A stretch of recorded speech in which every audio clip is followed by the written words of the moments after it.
جو P T I social media wing کے وہ لوگ جو ملک سے باہر ہیں وہ پروٹیسٹ کر رہے ہیں، احتجاج کر رہے ہیں کہ سہیل آفریدی نے اور پی ٹی آئی کی جو موجودہ قیادت ہے انہوں نے 27 سپٹمبر کی ڈیٹ دے دی۔ سہیل آفریدی نے کہا کہ 27 سپٹمبر تک اگر عمران خان کے ساتھ ملاقات نہ کروائی گئی، ان کے علاج کے لیے بہتر سہولیات میسر نہ کی گئیں اور ان کے کیسز کو میرٹ پہ ڈیل نہ کیا گیا تو ہم اسلام آباد کی طرف مارچ کریں گے۔ شفیع اللہ جان نے کہا کہ اگر ہمیں ہماری جان بھی دینی پڑے تو لانگ مارچ ہوگا۔ اگر ایک بندہ شہید ہو جائے گا دوسرا قیادت سنبھالے گا، دوسرا شہید ہو جائے گا تیسرا سنبھالے گا، کوئی گرفتار ہو گیا تو چوتھا بندہ سنبھالے گا۔ ہم نے پلان بنا لیا۔ محسن نقوی صاحب نے کہا جی نہیں، وہ تو میں نے کہا تھا کہ ملک کا نظام 80 سال سے خراب ہے۔ او بھائی، آپ نے یہ نہیں کہا تھا، آپ نے کہا تھا سسٹم کولیپس کر گیا ہے موجودہ حکومت کا۔ ناظرین، میں ہوں زاہد عباس نقوی اور آپ دیکھ رہے ہیں ہمارا سوشل میڈیا چینل۔ آپ سے ریکویسٹ ہے کہ میں سبسکرائب کریں، اپنے کمنٹ سے ضرور آگاہ کریں۔ پی ٹی آئی نے 27 سپٹمبر کی ڈیٹ کیوں دی؟ عمران خان تو 5 اگست کو جیل میں گئے تھے، قید ہوئے تھے، تو ایگزیکٹ جو 3 سال تھے وہ تو 5 اگست کو بنتے تھے۔ 5 اگست کو کیوں نہیں لانگ مارچ کیا گیا؟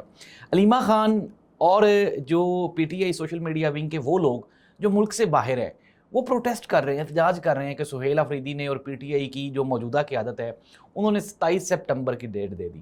27 سپٹمبر ہی کیوں؟ 27 سپٹمبر سے پہلے 3 بڑے چیلنجز ہیں جو کہ پاکستان تحریک انصاف کو جن کا سامنا کرنا ہے، مقابلہ کرنا ہے۔ یہ 3 چیلنجز کون کون سے ہیں؟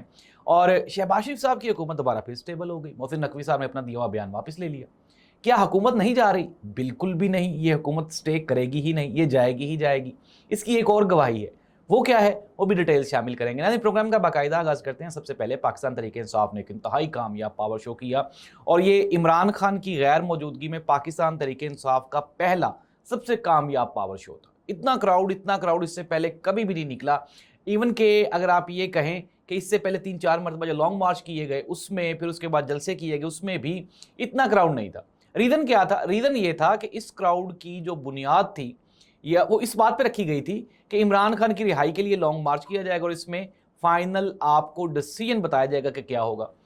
اور بالآخر قیادت آئی، انہوں نے 27 سپٹمبر کا اعلان کر دیا۔ سہیل آفریدی نے کہا کہ 27 سپٹمبر تک اگر عمران خان کے ساتھ ملاقات نہ کروائی گئی، ان کے علاج کے لیے بہتر سہولیات میسر نہ کی گئیں اور ان کے کیسز کو میرٹ پہ ڈیل نہ کیا گیا تو ہم اسلام آباد کی طرف مارچ کریں گے۔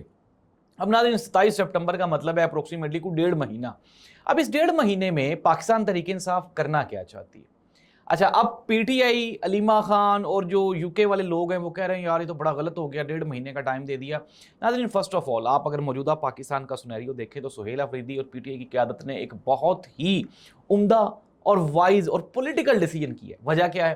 45 دنوں کا مطلب یہ ہے کہ اب موجودہ شہباز شریف صاحب کی حکومت اپنے کرائسس میں ہے۔ پاکستان پیپلز پارٹی پر تول رہی ہے، اتحادی ساتھ چھوڑنے کی تیاری کر رہے ہیں، اسٹیبلشمنٹ کے ساتھ بھی پہلا جو متھا ہے وہ لگ چکا ہے۔ پی ٹی آئی نے احتجاج کی کال دے دی ہے، جماعت اسلامی بھی نکل رہی ہے، مولانا فضل الرحمان صاحب کہہ رہے ہیں کہ میں بھی احتجاج کروں گا۔ اٹ مینز دیٹ شہباز شریف صاحب اکیلے اس نظام میں سلطنت کو نہیں چلا سکتے، یہ کنفرم ڈیڈ شور ہے۔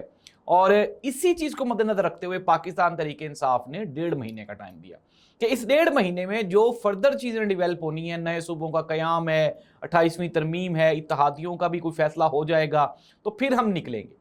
اب یہ فیصلہ بالکل ایگزیکٹ فیصلہ ہے، اگر وہ اس دن 5 اگست کو ہی نکل آتے، 6 کو اسلام آباد پہنچ جاتے، 7 کو پہنچ جاتے، 8 کو پہنچ جاتے تو کچھ بھی نہیں ہونا تھا۔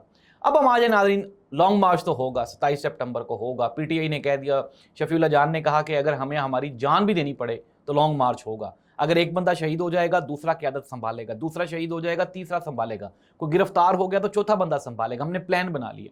ساتھ ہی ساتھ یہ بھی کہا کہ ہمیں مشینری کی ضرورت نہیں ہے، اس مرتبہ ہم اپنے طور پہ اتنے ڈومیننٹ ہو کے آئیں گے کہ ہم واپس نہیں جائیں گے۔ اب ناظرین، حکومت کے پاس 3 حربے ہیں، 3 طریقے ہیں جس سے وہ اس لانگ مارچ کو روک سکتی ہے۔ پہلا حربہ گفت و شنید، بات چیت، پی ٹی آئی کے ساتھ انگیجمنٹ کی جائے گی۔ جس طرح آج اسپیکر قومی اسمبلی ایاز صادق صاحب نے کہا، انہوں نے کہا جی میں تو بات چیت کی دعوتیں دے دے کے تھک گیا ہوں، اب کوئی دعوت نہیں دوں گا بس۔ تو اٹ مینز دیٹ کہ نون لیگ کی یہ مجبوری ہے کہ وہ پی ٹی آئی کے ساتھ انگیجمنٹ بڑھائے گی، پولیٹیکل ٹاک کے لیے آئے گی کیونکہ پوزیشن کمزور ہے۔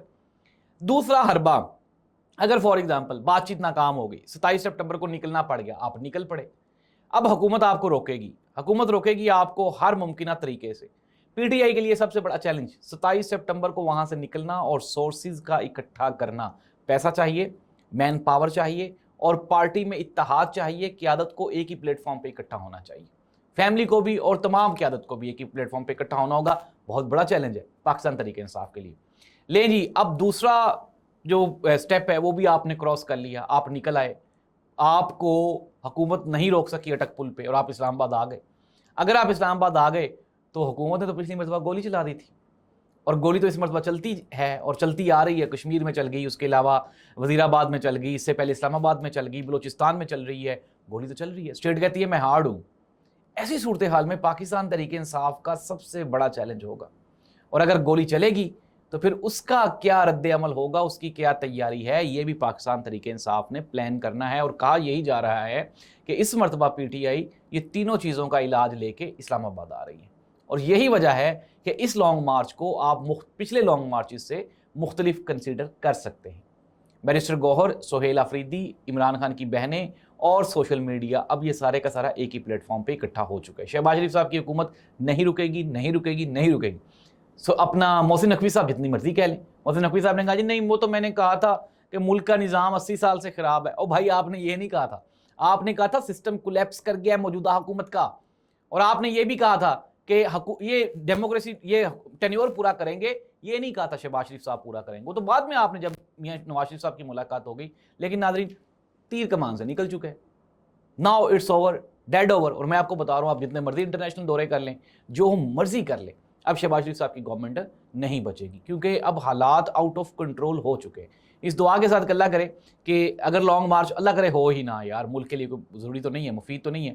حکومت کو چاہیے کہ اپنے میرٹ پہ فیصلے کرے. وکیل نے کہا جی عمران خان کے ساتھ ملاقاتیں کروائیں, ان کی فیملیوں کو ملوائیں, اور حکومت کہہ رہی ہے جی وہ فیملی نہیں ملنے دیں گے, وہ یہ کرتے ہیں وہ. بھائی آپ کوئی قانون ہو, آپ جج ہو کیا؟ رانا ثناء اللہ صاحب چیف جسٹس ہیں کیا؟ بقایا جو طلال چودھری صاحب ہیں وہ چیف جسٹس ہیں, انہوں نے فیصلے کرنے ہیں؟ قطعاً نہیں. فیصلے عدالتوں کو کرنے دیں تاکہ یہ ملک آگے بڑھ سکے. اللہ اس ملک کو قوم کا حامی و ناصر ہو. اللہ